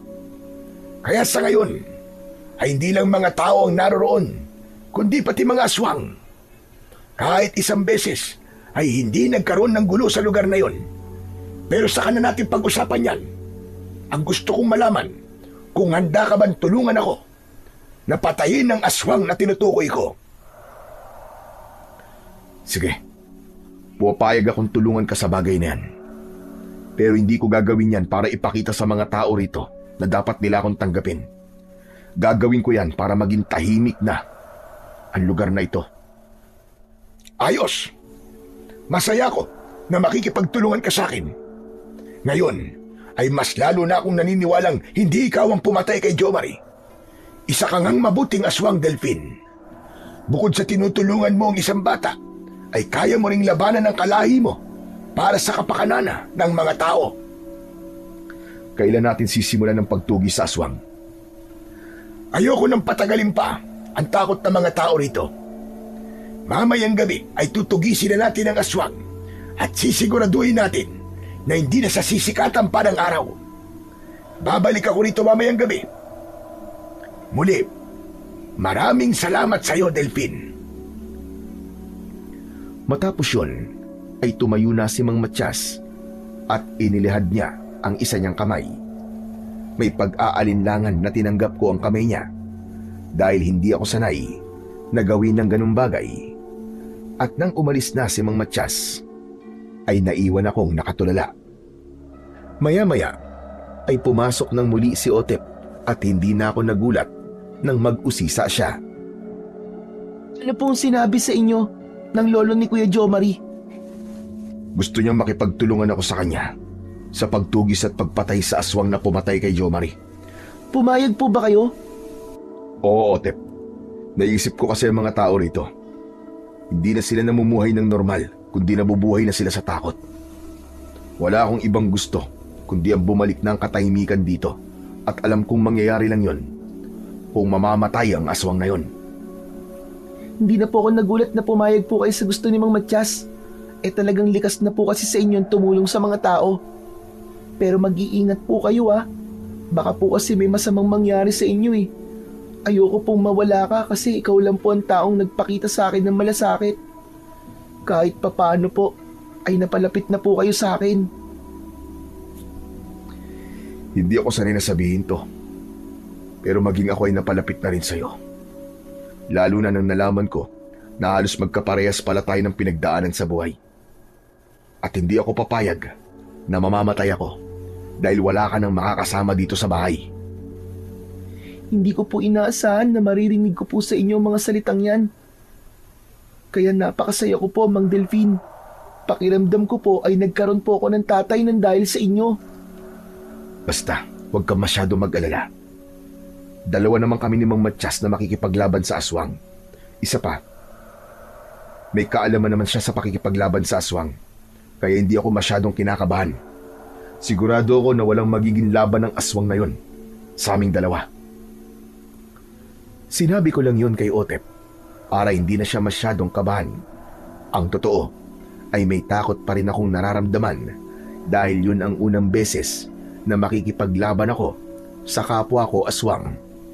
Isa pa, para humingi ng tulong sa akin si Mang Matyas, ibig sabihin lang na talagang malakas ang aswang na aming haharapin. Pagsapit ng gabi ay naghanda na ako. 9:00 ng gabi nang dumating si Mang Matyas. Bago kami umalis ay nagbilin ako kay Otep na huwag siyang lalabas ng bahay kahit na anong mangyari.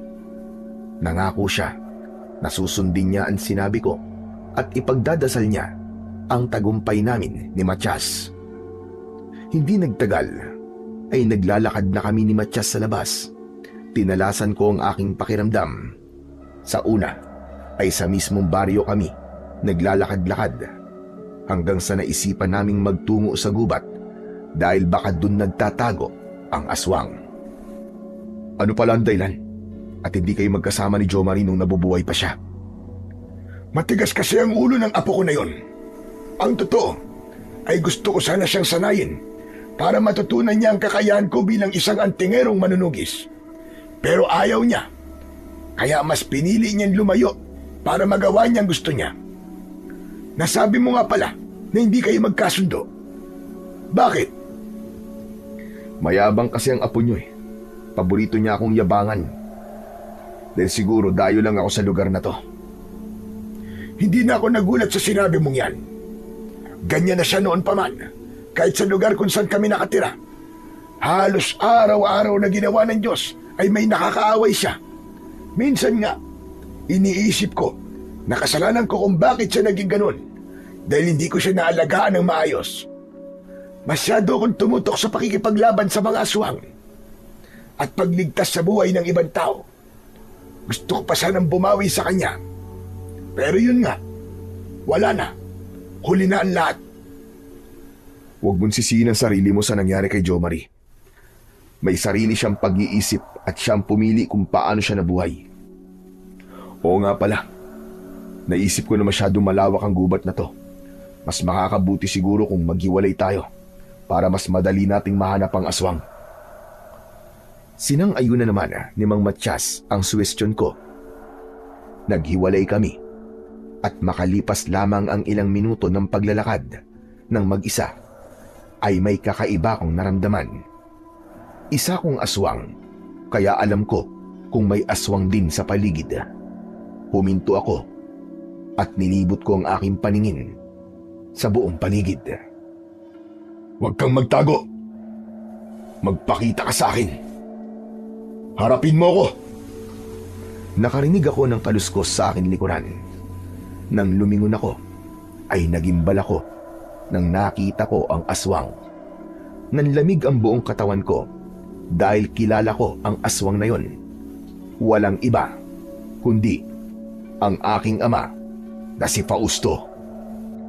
Ay, ikaw ang aswang na nandito sa aming baryo?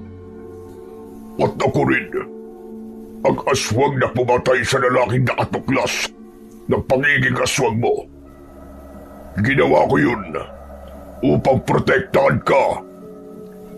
Hindi mo dapat ginawa yun, Tay. Hanggang ngayon ay wala ka pa rin pagpapahalaga sa buhay ng mga tao. At hanggang ngayon ay mas iniisip mo pa rin ang buhay ng mga tao. Umaasa ka pa rin na matatanggap ka nila kung sino ka talaga. Magdito ko para sunduin ka. Sumama ka sa akin. Bumalik ka na sa lugar natin. Kailangan ka namin doon upang mas lalong lumakas ang ating puwersa. Hindi ako sasama sa inyo. Hindi niyo ako katulad. Hindi ako pumapatay ng mga tao.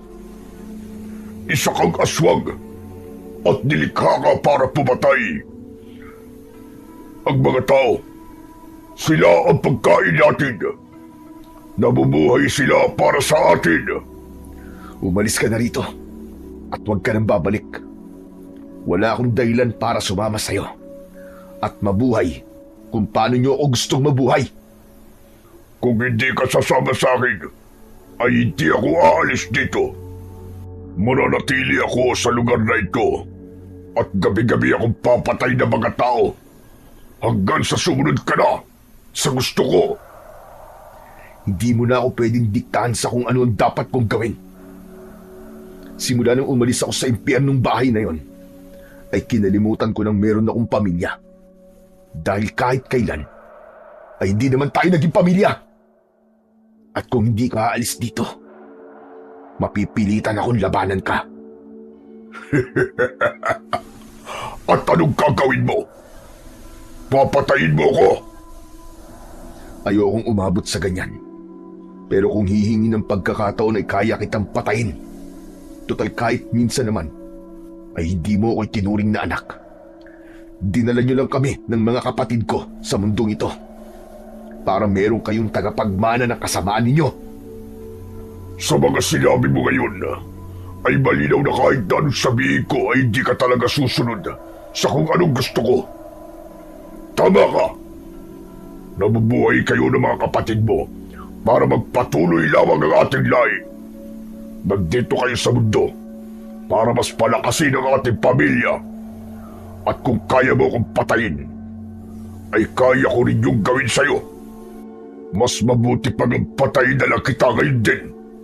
Tutal, ay hindi na rin naman na kita mapapakinabangan. Mabilis na tumakbo si tatay papunta sa akin.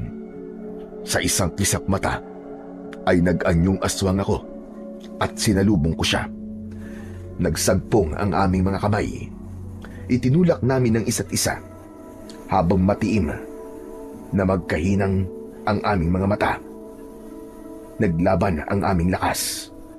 Biglang nawala si tatay sa harapan ko at sumulpot siya sa likod ko. Bumaon ang matutulis niyang kuko sa likod ko at malakas akong napasigaw. Humarap ako sa kanya pero nawala na naman siya. Naramdaman ko ang presensya niya sa likuran ko at pagharap ko ay sinakal niya ako gamit ang isa niyang kamay. Walang kahirap-hirap na inangat niya ako. Nagpumiglas ako pero wala akong laban sa lakas niya. Unti-unting humigpit ang pagkakahawak niya sa leeg ko.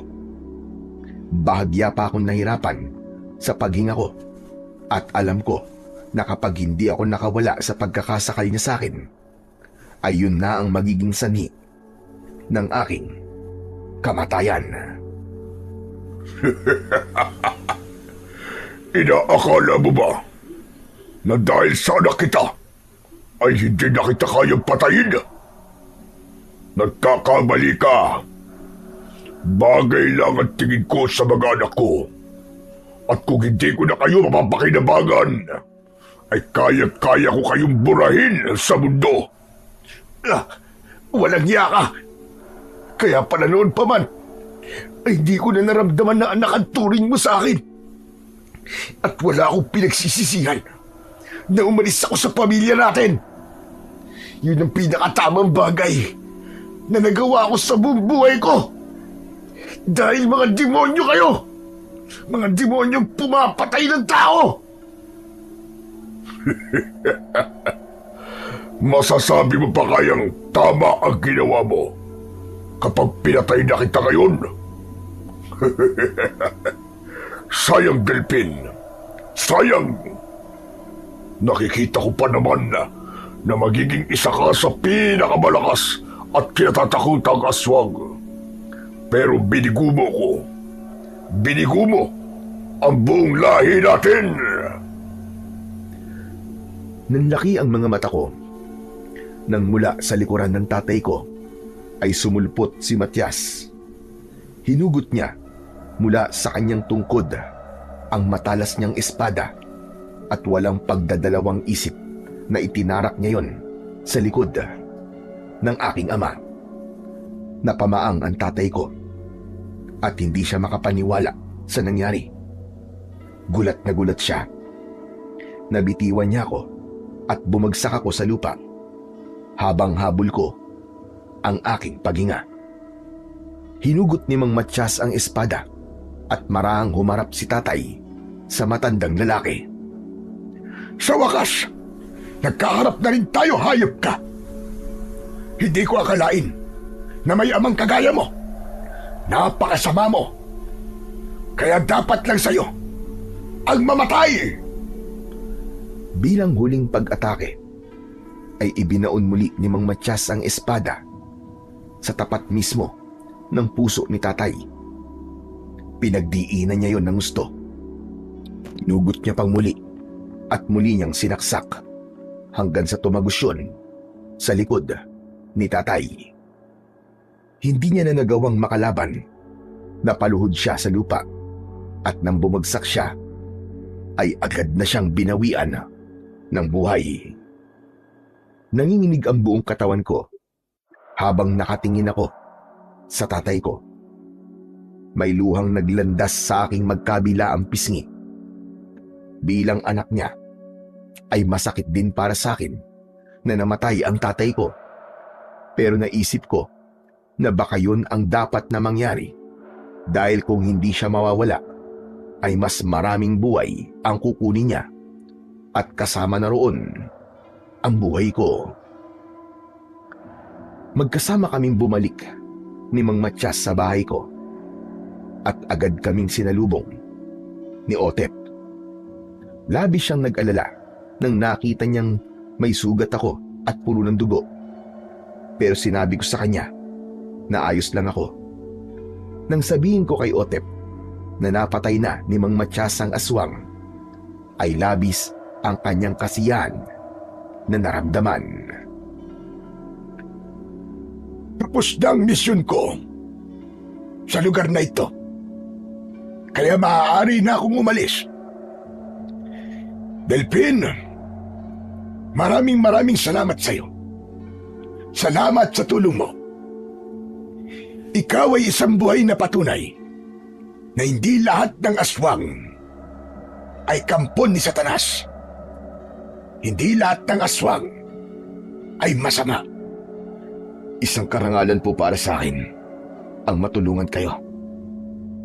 Masakit man para sa akin ang nangyari, pero naniniwala ako na yun ang dapat mangyari para sa kaligtasan ng nakakarami.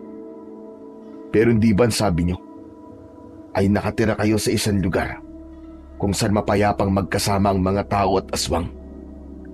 Mang Matyas, maaari bang sumama kami ron ni Otep?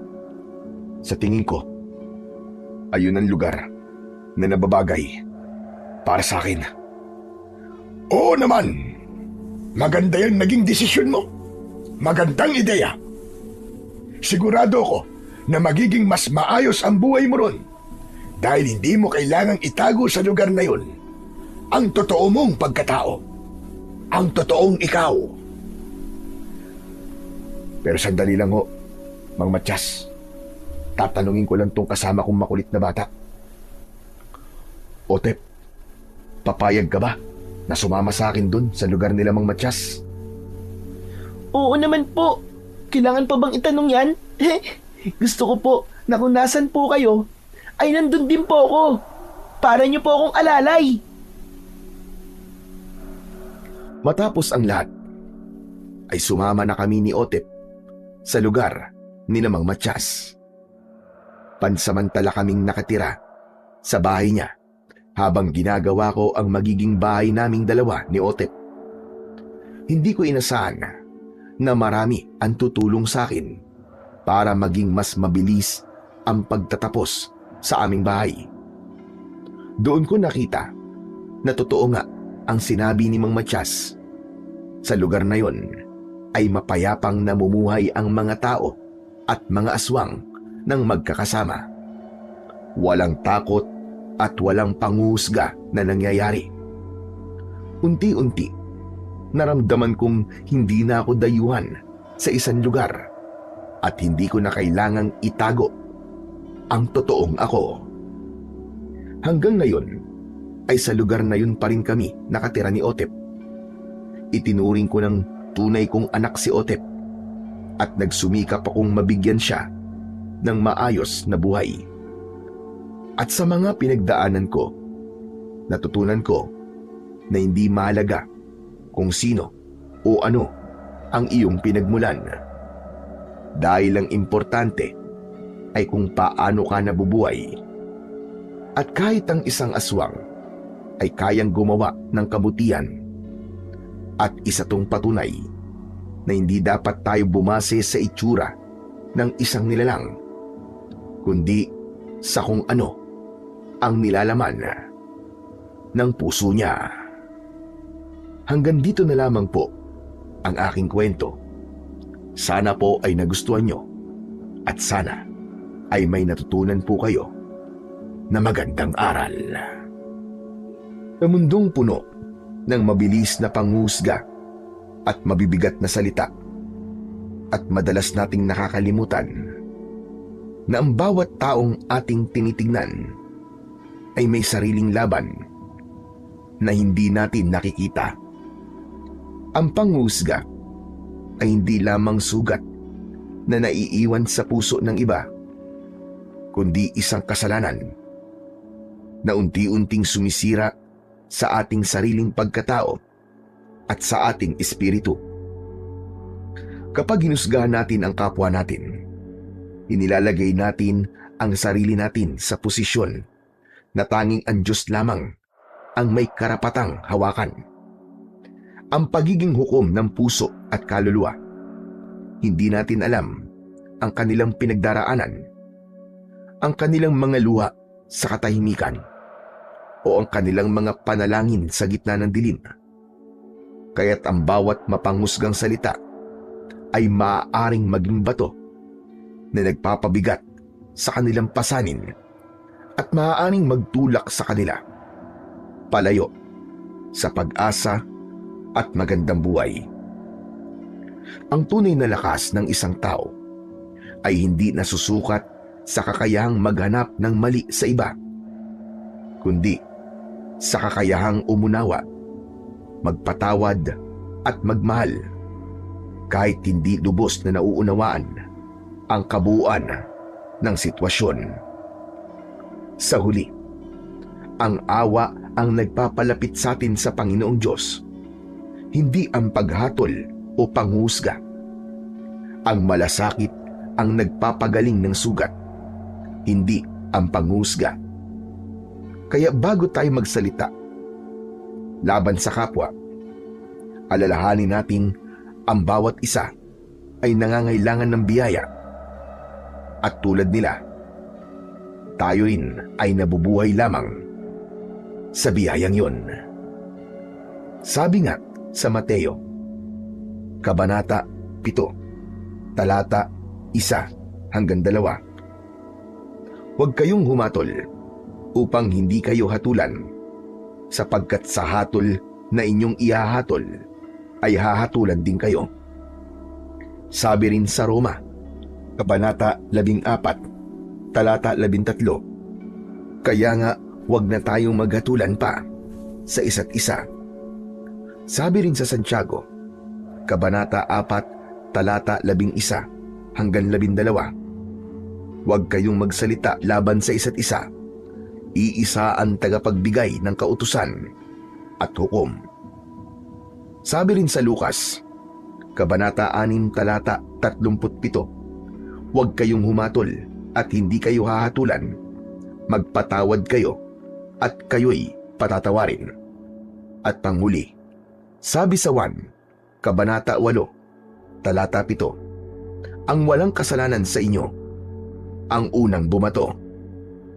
Kaya sa huli, ang panghusga ay salamin na mas nagbubunyag ng laman ng ating sariling puso kaysa sa pagkatao ng ating kapwa. Hindi tayo tinawag upang magbato ng salita na nakakasugat, kundi upang maging kamay na umaakay at pusong marunong umunawa, sapagkat sa bawat taong ating hinuhusgahan, maaaring may sugat na lalo nating pinapalalim, may pag-asa na unti-unti nating pinapatay, o may kaluluwang naghihintay lamang ng konting awa upang muling tumayo. Tandaan natin na ang Diyos ay hindi agad umahatol, kundi nagbibigay ng pagkakataon para magbago. Kaya sino tayo upang agawin ang tungkuling hindi atin? Ang tunay na kabanalan ay hindi nasusukat sa kung gaano tayo kabilis makakita ng pagkukulang ng iba, kundi sa kung gaano kalawak ang ating habag at pagpapatawad. Kaya bago tuluyang matapos ang ating mga salita, naway piliin nating maging daluyan ng biyaya kaysa hatol, sapagkat ang pusong marunong magmahal ng walang panghusga ang siyang tunay na sumasalamin sa liwanag ng Diyos sa ating buhay. Maraming salamat po sa walang sawang pagsuporta at pakikinig sa aking mga YouTube channel na The Voice Addict at mga kwento ni Apong Isaac. Hanggang sa muli at pagpalain nawa po kayo ng Diyos na may kapal.